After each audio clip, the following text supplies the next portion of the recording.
All right, Minute fans, another live show done and dusted, and another Minute fandom review coming your way. I'm, of course, Menners, and I'm joined by Montante, who made the trip to Delaware. He's now back in New Jersey. Mike, how are you? Good. Didn't sleep much. Nothing fun going on tonight. Just stayed up late. Got woken up by Mick and his cousin banging at my hotel door about 6:40 a.m. But I'm here. So, what were they doing at 6:40 a.m.? No, I Why? told them one of my least favorite things is if I'm not home, I want to get home. So I said, listen, if I please tell me you guys the same way as me. When you get up, let's go. Like, don't sleep in, don't lollygag. And they're like, no, we are. And I was like, okay. It's like, as soon as you wake up, if it's 4:10, 4:15, 7, whenever that is, come knock on my door. And they did, which I'm thankful for. But you didn't drive with them, did you? It was just Oh, yeah. the same hotel. Yeah. So you drove with Mick and his cousin. Yeah, I reached out because I have a shit ton of driving. In theory, I'm going to be in Virginia this week and then Boston at the end of the week. So I was like, I just don't feel like doing another 6 hours if I could avoid it. So I reached out to Mick. I was like, listen, don't be offended. You can say no. Can you take me there and back? It'll add about 40 minutes each way out of the way. I'll fill up your tank. And without skipping a beat, the other half, the M&M boys, the better half, said, don't worry about it. No problem. Send the address. Oh wow! Look at this, Class. great team effort by the M&M boys. Absolutely. So did they come via your place to pick you up? Was it on the way? Yeah, they came close. They sent me FaceTime me and he like showed me what they were looking at. And he was across the street. But yeah, you get in, you're walking up. I see them there. I see the Massachusetts plate. Christian has the video camcorder, whatever, rolling. Get in the car. It smells like they have like 6 dead skunks in there. It was quite the scene. Was it better or worse than the road trip you did with Dava when you went up to Portland? There was no screaming. I thought Mick would be like a pussy driver, like going too slow, people passing him, honking. He has this weird ability where he's flying, but everything is delayed by 4 seconds. So like there'll be like a car stopping ahead, and he'll be accelerating still, and you're like, I don't think he realized. Like it was better, but it was scary. It kept you on the tip of your toes. But great drive, good conversation. Those two are something. But it was good. It was a good drive. Oh, good to hear. And so that means your girlfriend and the other person that we're going to go pulled out. Is that right? Yeah, Alex and her sister were gonna go, but Alex was a little wishy-washy because she wasn't sure if she could. She got kind of called into work, and it was her day off, but it would kind of be a shitty thing. She just got a raise to be like no, so she was iffy about that. Taking a half day didn't really make much sense, so I said, "Don't worry about it. Maybe we'll go to Portland or whatnot." And her sister ended up working anyway, so it's not the end of the world. I was really glad to hear that because when Kirk was bringing up all the things you'd said about Sam and just bringing up your general level of depravity, I was like, oh no, if Mike's girlfriend is there, he's in fucking trouble. I've been together with her for 7 years. You don't think she knows? True. She would say, without skipping a beat, who's the most horny human being alive? She would say me, and she'd be disgusted as she said it. She gets it. We're an open book here. Oh, that's good to hear. I guess you'd have to be to survive together. Yeah, absolutely. Now we're going to get into the show and the trip and the beforehand. I guess I just wanted to start off by addressing this tweet that I put out. File this live show in the category "It seemed a good idea at the time." So I put this out before the live show, and that got 62,000 views. Jesus. I know. And look, I think this tweet is more about my insecurities than it is about anything else. Because if I'm Kirk and I'm hosting a live show and people are driving 6, 7, 8 hours to get there, if I see there's no seats for people and it's uncomfortable, people have to stand up for a 2-hour show, I'd feel bad. But I realize that's me. That's my issue because it is. Most people there didn't care. It was a fun time. It's just that's my anxiety. If I was in Kirk's shoes, I'd be like, oh fuck, there's not enough seats. So that's what it was. It wasn't trying to shit on the show or shit on the idea of doing a live show at a Subway. It was just, when I saw Minifans are driven from fucking Ohio and stuff, and they're like, can't sit down. And then, I even see like, when the guests are brought up, like your back was to the audience. I saw a Yeah. video. Like, it would have been easy to have a little fold-out chair there. Anyway, all I'm saying is, I'm not trying to shit on the show. This was all about my insecurities and anxieties. Well, that's big of you. That's big of you to say. Can I psychoanalyze you from across the pond? Yes. Couple ponds. You're far down under. I get it. It's a natural reaction. You have FOMO, and whether you realize it or not, you put out these kind of darkish toned tweets when live shows are happening. Because the biggest thing is you want to be there. Whether it was the disaster that was Plymouth or this. None of these tweets are going out. You just want to be there. You're not doing it intentionally. These aren't look at me tweets. These are just subconscious things that you're just putting out there. I get it. I don't think anyone could be, begrudge you for that. Yeah, and there is certainly an element to that. But like with Plymouth again, I was just, I want every show to go off without a hitch. I want every show to be loved, and I don't care I'm not there. It's just, as I said, I think for me, I really care about the Minifans. I serve the Minifans with the network. I love the Minifans, and I just feel sometimes in the past I'm a bit triggered because they've been hard done by. But anyway, and then Kirk said he thought it was great. The crowd was the best of any small live show since the first Madawaska. Now, you weren't at the first Madawaska, but what was the crowd like? I mean, it was what you expect. Not a lot of bells and whistles when you're doing a live show at a Subway in in the South. It is what it is, but it was perfect. The audio was fine. Yeah, I mean, for how small that venue was, it went about as well as you could. I mean, I was sitting down. I'm sure if I was standing up, it'd been a little more comfortable. I think it was perfect. When you have a show like that, you're not going to be running around or hanging off a balcony singing. It's just going to be just shooting the shit for 90 minutes, 2 hours. It was everything that you'd hope it'd be, and it went very smooth. Good. And so you drove there. Did you? So I saw you were at pre-show drinks. Yeah, Derbies. It's funny. This town's very teeny tiny town. Everything was near each other. So the pregame bar was right there. Subway's right there. The hotel's right there. Post bar is right there. Within like a 3/4 of a mile radius. Great. And what was the get together beforehand like?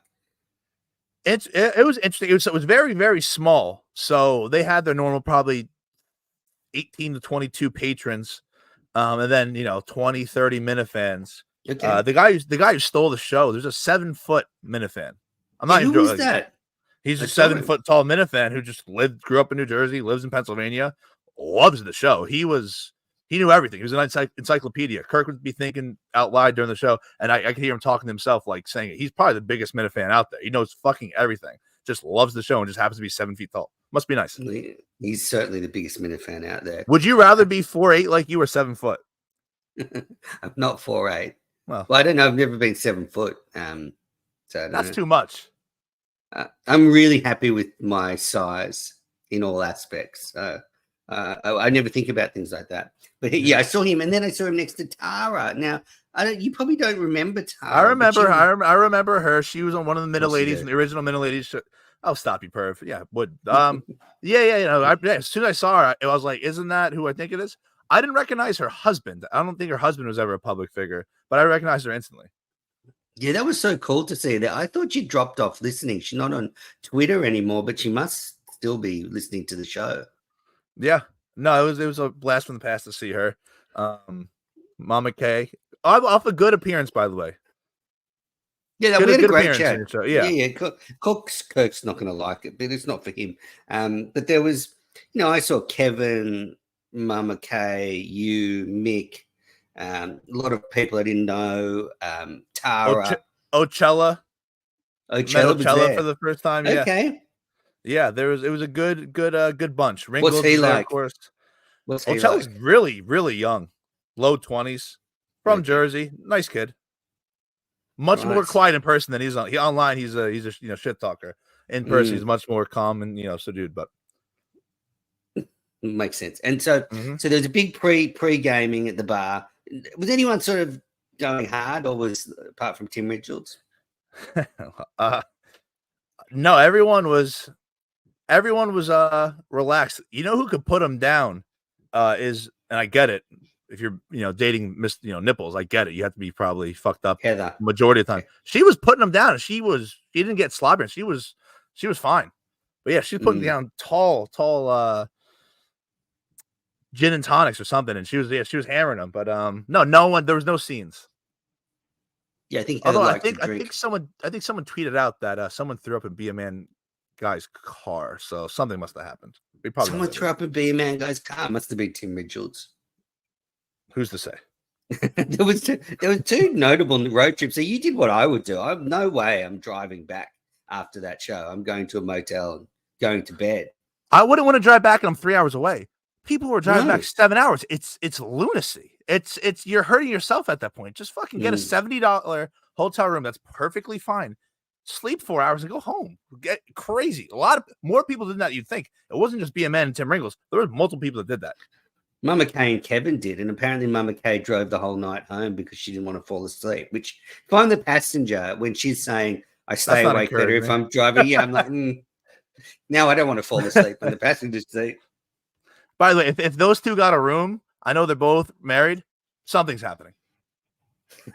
That's probably why they drove. Yeah, absolutely. Just stop off at a rest stop for a quickie. Yep. No, I don't want to cast aspersions. Apparently, both of their partners are very nice, very, very nice. Okay, so live show itself. A few takeaways. What was the fight between you and Justin before the show? So they teased that, and I was thinking, I was like, I didn't know. I was thinking, I got like real deep. I was like, when he stayed over, did I like do something that he's been, simmering on for 3 months? I didn't know what it was. So then at the end, like, any more questions? I was kind of like, what the fuck is that about? And he texted me. It was about me being wrong on Sam, which I was not terribly wrong. I was wrong. So I saw the photo. I've got a photo. That's all it was. Sam. Yeah. Where is Sam? She's there she is. She's There's thick, Sam. but they like the grits and stuff down south. So She looks lovely. I'm a fucking smile. I'm a pig, so yeah. Who am I to say anything? So absolutely, you definitely would not say no to that if you were single. Oh, absolutely not. Of course not. It was nice of Sam to jump on. It seems like Delaware, and obviously I'm an Aussie, but it seems like this kind of state that's just in the middle of everywhere, not the middle of nowhere, but just like a nothing kind of state, like a sort of state you pass through on the way somewhere. Yeah, it's really small. It separates like DC and the traditional South from like the Northeast, flat, boring state, not much going on. Yeah, I don't know, but like that little town was like, I know it was just like off a whim and like not much thought went into it. I wouldn't be shocked if another show happens in that town. Maybe not Subway. Really? I don't know where else it would be. But it was just like one of those little teeny tiny towns that was just like very easy. I mean, outside of the driving there, 8 hours is kind of far, but just logistically, it was very easy. Harrington, Delaware. Wow. Afterwards when we were out, we were like trying to explain to people. Because you will go into the bar and everyone's wearing their uniforms. Everyone's got the KMS black hoodies on. Oh yeah. People are like, what the fuck's going on? I'm like, I don't know how to explain it. So I let Justin Durand explain it. He literally started at the base. He was like, it started with herbs and cheese. Like, dude, don't go. Like, there was a live show of a podcast at the Subway. Like, that Subway? Like, yeah. They're like, what? Like, yeah, it's strange, but.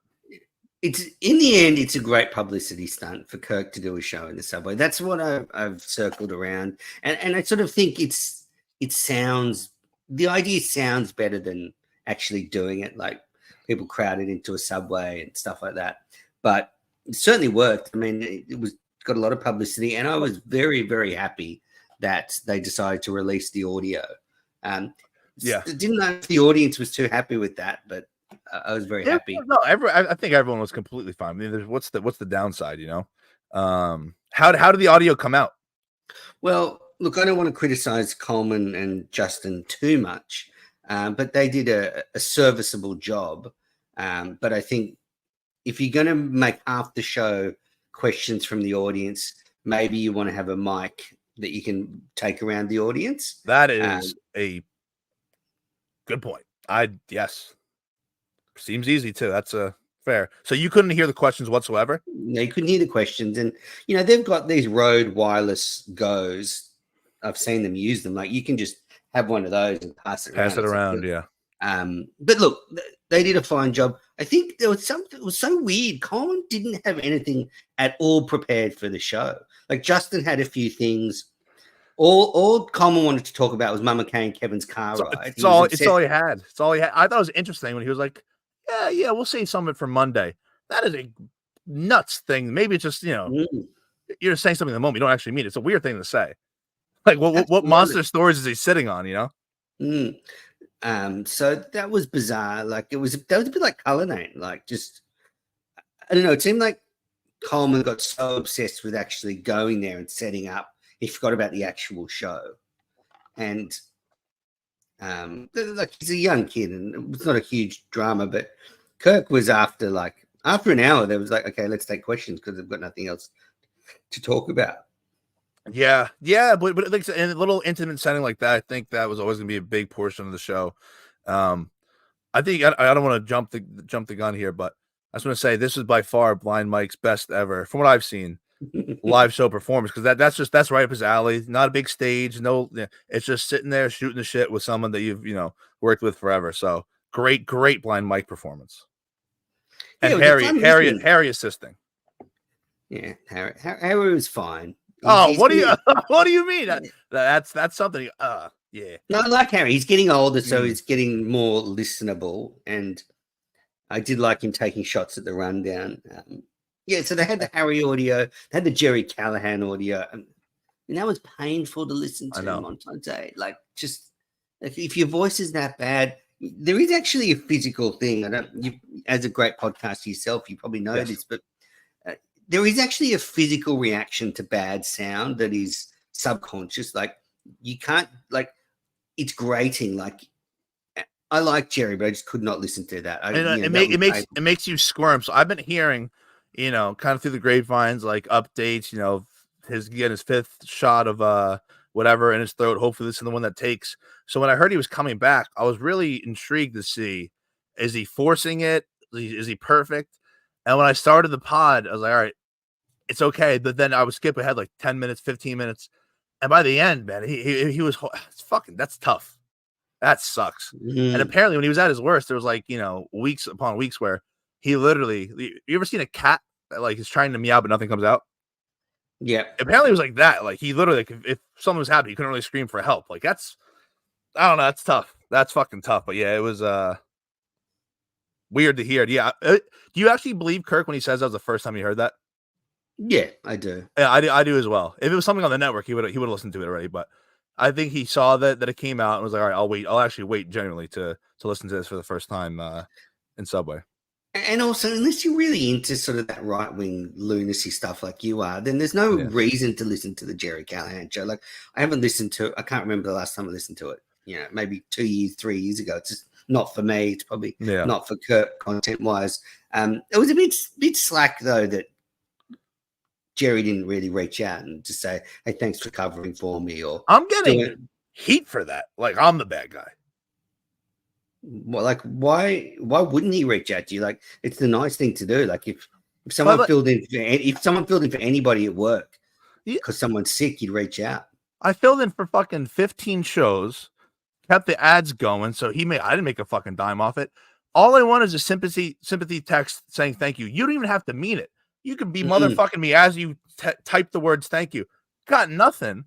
And at the end, when they're playing it, he's like, thanks, Newsmax. Thanks to everyone reaching out. Thanks, thanks to my post. Thanks, everyone. And then Craig could tell he's winding down. And he's like, yeah, thanks, Montante, too. He's like, yes, thank you, Montante, for filling it. It's like, you weren't going to say it, you fucking asshole. So I'm joking a little when I call him a cocksucker, but I'm joking, I'm kidding on the square. Like, there's some truth behind when I say that. Like, come on, man. Yeah, I mean, there's enough body of evidence now from all of Jerry's former co-hosts to realize he's a selfish prick. He gets in bed with who's the best for him, whether it's Dino, whether it's Kirk, whether it's you doing the show for him, but he actually doesn't give a shit. He's selfish man. I thought the most compelling segment of the show, the live show, was when they called Jess. Absolutely. What are your thoughts on the Jess appearance? Mick's girlfriend, for those listening, or we hope still girlfriend after that. So I don't want to speak out of school, but I don't think, as I've gotten to know Mick a little bit, I don't think he'll be mad about this. I asked him because when she didn't answer, originally I was like, oh, good for Mick. Like he probably dodged the bullet. Like what the fuck is he thinking? Mm. And then it happened. And I was like, oh boy. I asked him driving back. I was like, hey, did you just panic in the moment and just say, yeah, go ahead, call her? And I don't know if he meant this. He said, I could sense that there wasn't much going on in the show. True, there wasn't anything. He's like, so I let it happen. And I was like, do you think Mick's being genuine when he says that? I mean, because he said it immediately. So like a snap response. Yeah, I think he's being genuine. Absolutely. I think he didn't have much to gain there. That could have only really went south.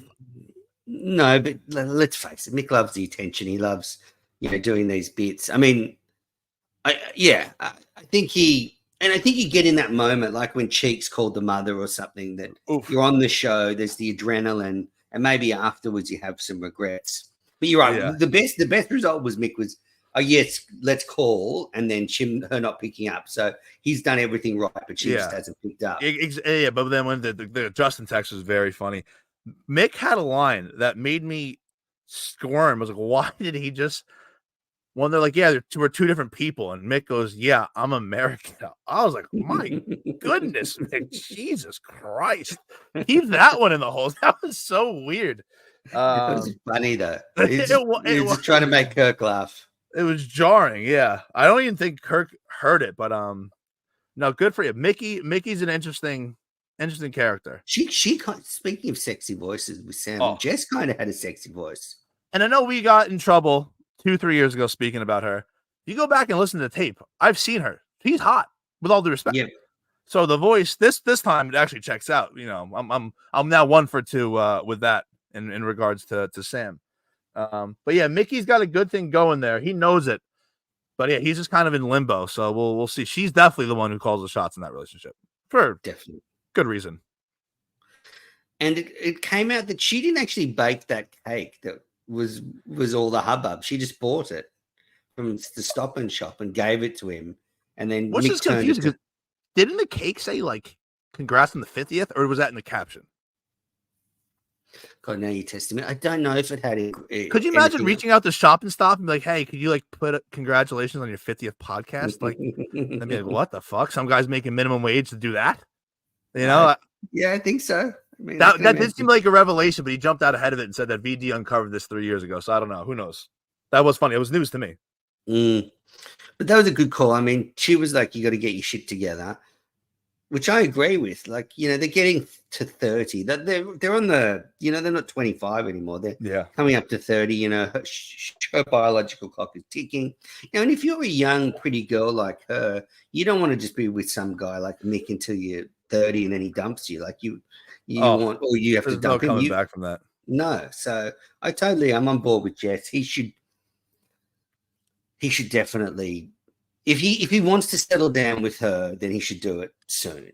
If he doesn't, good, just cut her loose, Mick, and go and what I told Mick is don't propose without living with her. I don't care if you've been dating for 6 years. She stays over a couple nights a week. Until you live with somebody, you don't know. You have an idea. You could probably guess, but living with someone, because if you don't live with someone, you get in a fight, they go home, you text the next day, you make up. You're mad at somebody, you live with them. You're not going anywhere. Lay next to that fucking bitch for the night. It is what it is. Like, you're going to have to. So I gave him that sound advice, but he just has a sweet little deal right now with his cousin. They're living like, they're college kids. I don't think he wants to give that up. So we'll see it. We'll see how that goes. Well, I don't think it's just living like college kids. I think it's cheap. I don't know. Of course. Big time. Christian probably gives him a big discount. Helps him pay his mortgage. And it works for everybody. And she clearly doesn't want to move in with Christian and Mick. That's for sure. She doesn't blame her.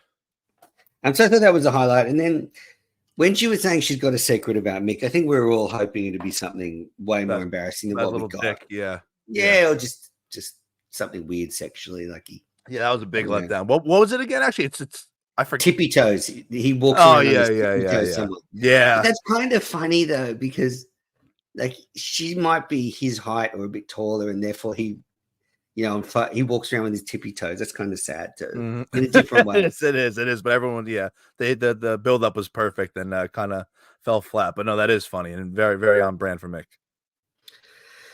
Apart from that, it was just a pretty good listen. So for someone that wasn't there, it was a good listen because there were lots of people there. People coming in and out. But as I said, it felt like, I don't know. It felt like Kirk was hoping there'd be a bit more natural storytelling stuff. Like there was no drama in the lead up to it or anything like that. You weren't blown away, but and I don't mean to come across as like a hater or like a dickhead when I say this. The weirdest thing that I've seen probably in my 32 years on this planet was the 2-minute span of Augustus showing off his cartoon shoes. Then after that kind of died down, him going back to it and be like, they're wheelies too. And everyone was like, all right. So you want me to put them on? And then he rolls in a minute later and does back and forth. What the fuck are you doing? Like, you're a grown man. Like, what did that come through in audio? So no, I didn't know that was during the show, but since subsequently I saw Tim Ridgels posted a video of Gus putting the wheels in his shoes. And look, Gus and I were trading messages last week, and I said to him, my advice to him would be just unplug for a week from the show, from Twitter. Give yourself a week off. You've been put through the ringer. But now it's just sad. He's like desperate for attention. He's just waving his hands around. And as someone who's, done that repeatedly, I can recognize it. Yeah. You're a pro. You could say it. Exactly. So, so what did he do? Was this during the show or? It was during the show. I forget exactly how it got brought up, but the attentions went to his shoes. So he puts leg on his knee, and he has Towley from South Park custom shoes. I don't know where you get those. So it's kind of funny for a second. And he's like, yeah, they're wheelies. And then it's like, yeah, you want to see? They're in the car. And he's like, Coleman, keys. And so Coleman throws him the keys because he didn't grow there. Or he didn't drive there. He's a grown man who didn't drive there. Mm-hmm. So he runs out for a minute. People forget about it. I guess he puts the wheels into the bottom of his shoes and he comes in.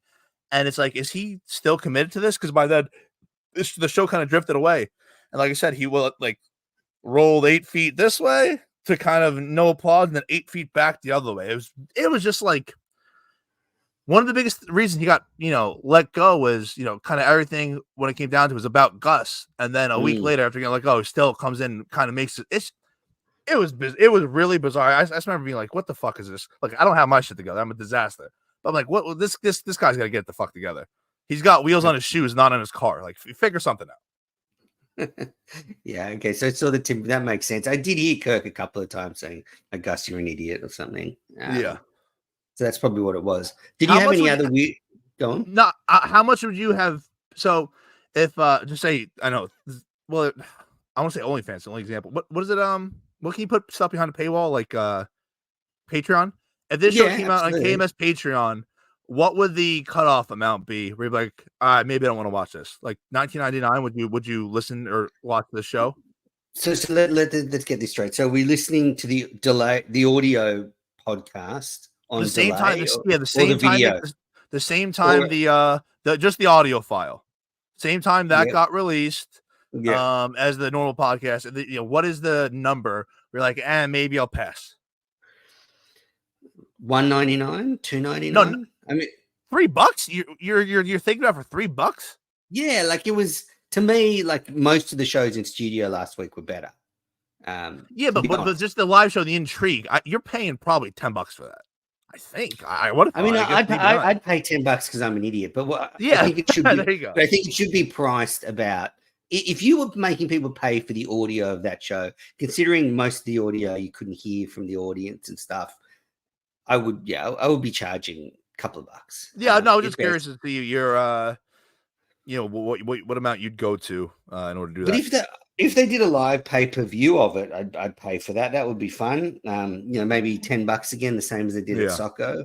And also they were talking about doing the Portland show. I think they should try and do it pay-per-view. And again, if they want to charge a bit more for it, I'd pay $15, $20.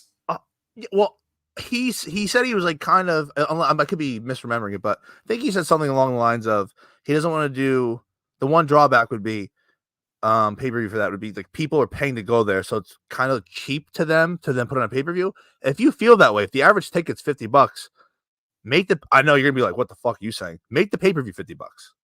Mm.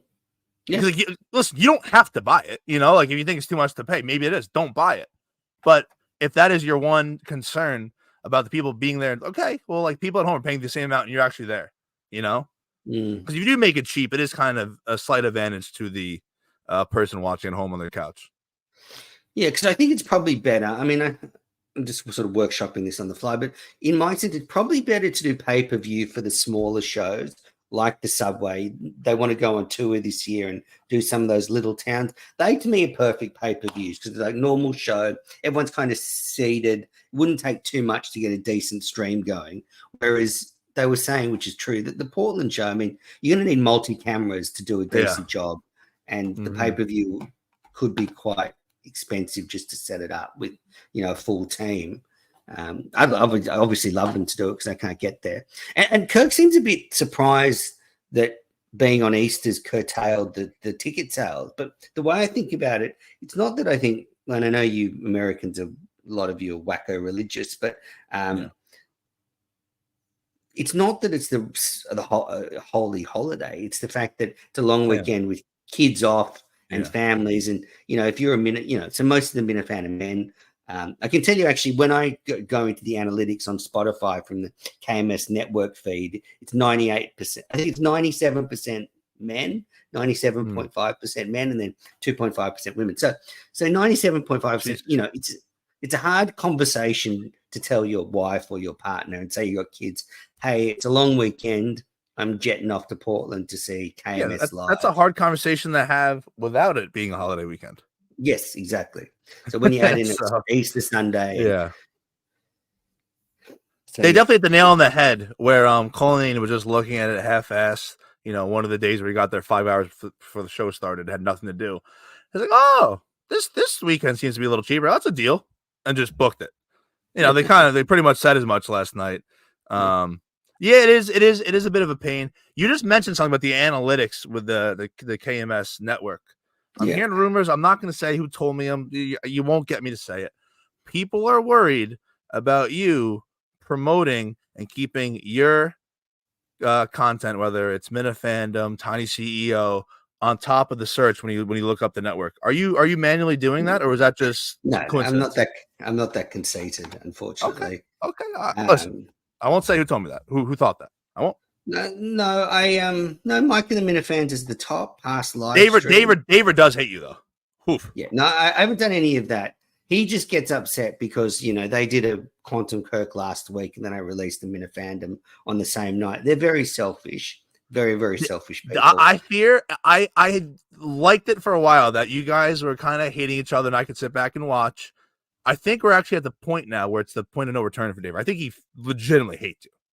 Yeah, well, that's fair enough. I mean, I'm sad because, we're great friends. We had a great time when I was over 2022. I went to his house, hung out at his place and had a beautiful afternoon. I'm sure it'll come good. He's very, very sensitive. I mean, Quantum Kirk's moving back to Monday nights because it was the night I originally suggested, and it's a much better night because what happens on Thursday and Fridays is a lot of shows come in.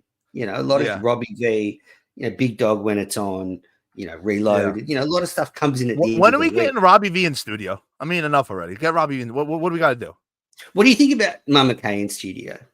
Because she said she'd go in. I think she should go in. Yeah, I think she is mind-numbingly annoying on Twitter. But what I like about Mama Kay is she will admit that. She knows that.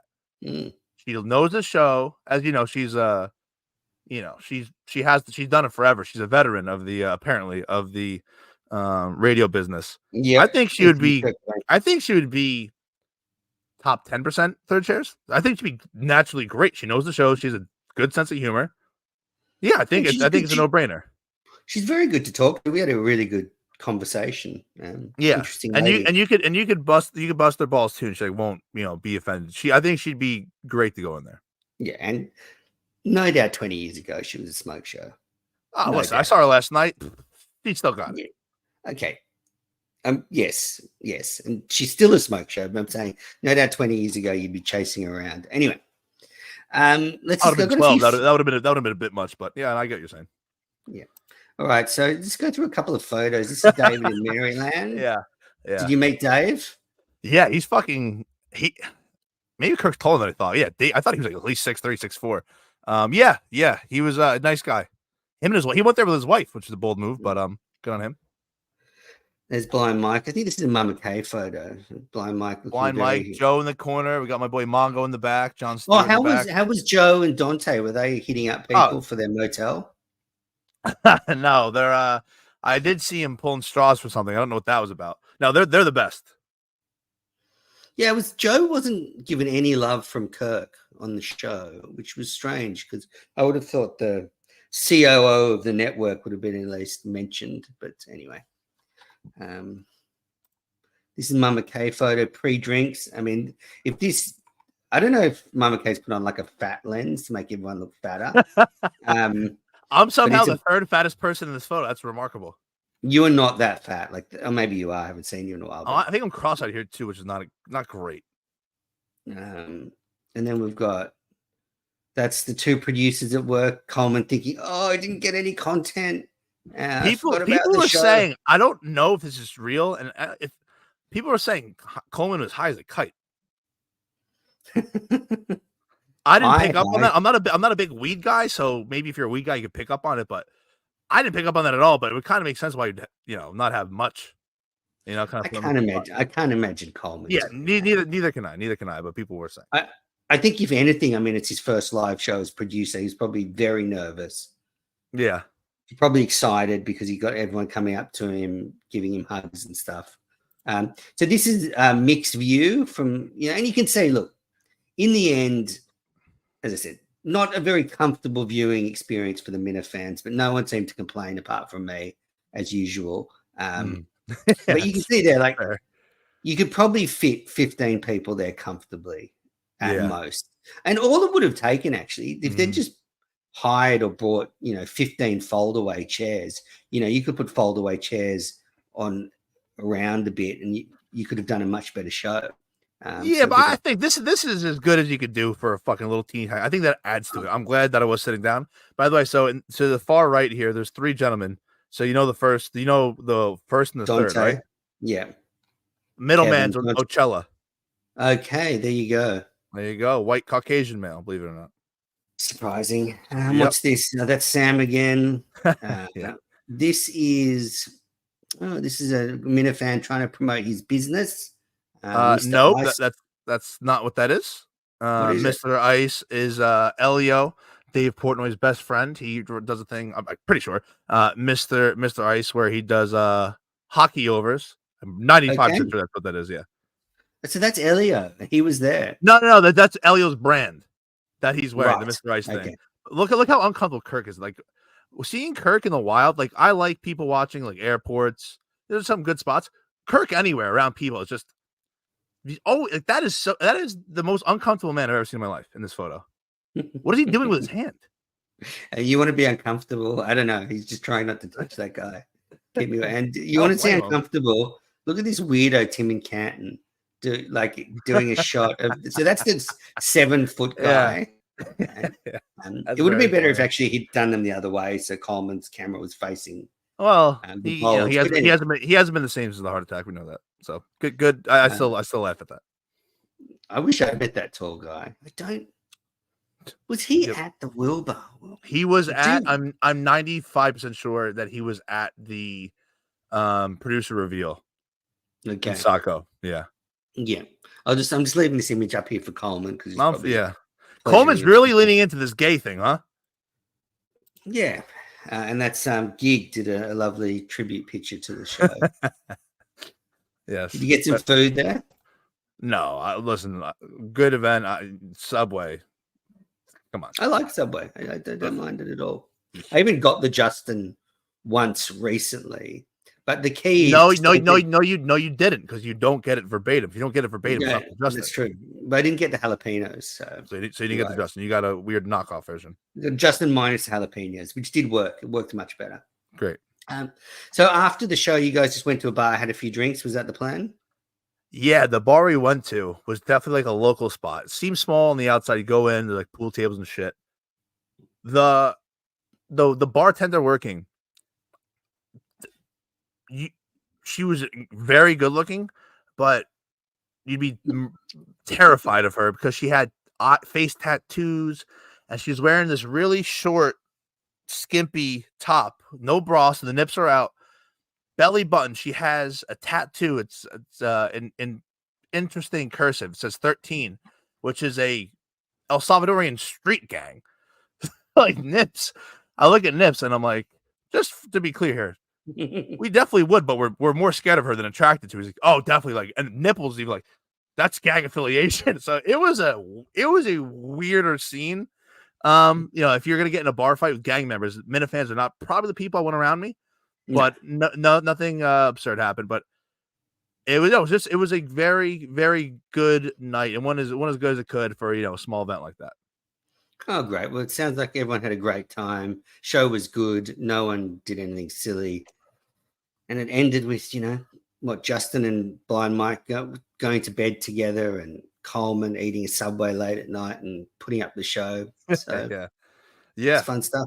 It went off without a hitch. I mean, like I said, I would have been funny, in an alternative universe where that fake Augustus count was actually real Augustus and they got broken down, how that kind of would have swung things. But no, it went very good. I'd be stunned when they're back in studio if Kirk's really critical about anything. I think it went as well as it could. Yeah. Congratulations, Kirk, a genius, pulling that off again. Well done to everybody that went there. I mean, amazing effort.